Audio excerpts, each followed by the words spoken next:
તો આજથી રાજકોટનું racecourse ground બનશે રામમય। રાજ્યસભાના સાંસદ રામ મોકરિયાના યજમાન પદે ભાગવત કથાનું આયોજન કરાયું। કથાકાર રમેશભાઈ ઓઝાના વ્યાસને યોજાશે કથા અને રામ જન્મભૂમિ પ્રાણ પ્રતિષ્ઠા મહોત્સવને લઈને કથાને ભગવત કે રામ નામ અપાયું છે। 22મી જાન્યુઆરીએ આ ભવ્ય કાર્યક્રમ યોજાવાનો છે। રેસકોર્સ ગ્રાઉન્ડ આજથી રામમય બનશે।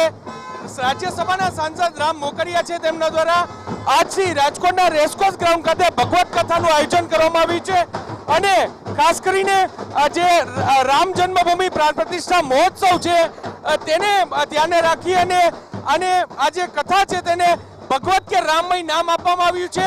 આપણી સાથે રાજ્યસભાના સાંસદ છે। રામભાઈ, શું કહેશો? કથાનું આજથી આયોજન કઈ રીતનું આયોજન છે? આજ રોજ તારીખ 17 થી 24 જાન્યુઆરી સુધી ભાગવત કથાનું આયોજન છે। એના વ્યાસાસને પૂજ્ય રમેશભાઈ ઓઝા બિરાજમાન થવાના છે।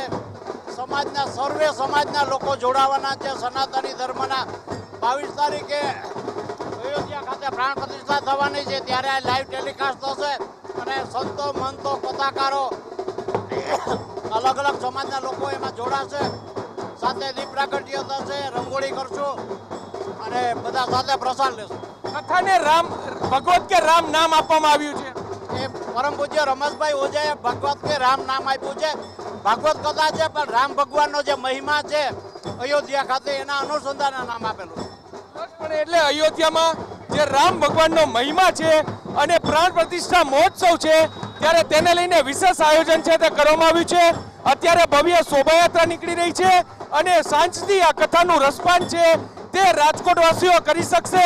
22 તારીખે જ્યારે પ્રાણ પ્રતિષ્ઠા મહોત્સવ છે ત્યારે આજે રાજકોટવાસીઓને સાથે રાખી અને કથાકાર રમેશભાઈ ઓઝાની હાજરીમાં આ જે જન્મોત્સવ છે, આ જે પ્રાણ પ્રતિષ્ઠા મહોત્સવ છે તેને ભવ્યથી ભવ્ય રીતે ઉજવવામાં આવશે અને સાથે સાથે જે એલઈડી સ્ક્રીન, પ્રસાદ અને જે ભજન અને રાસ ગરબા સહિતનું આયોજન છે તે અત્યારે કરવામાં આવ્યું છે। કેમેરા પર્સન ભાવેશ લશ્કરી સાથે મોહિત ભટ્ટ, TV9 રાજકોટ।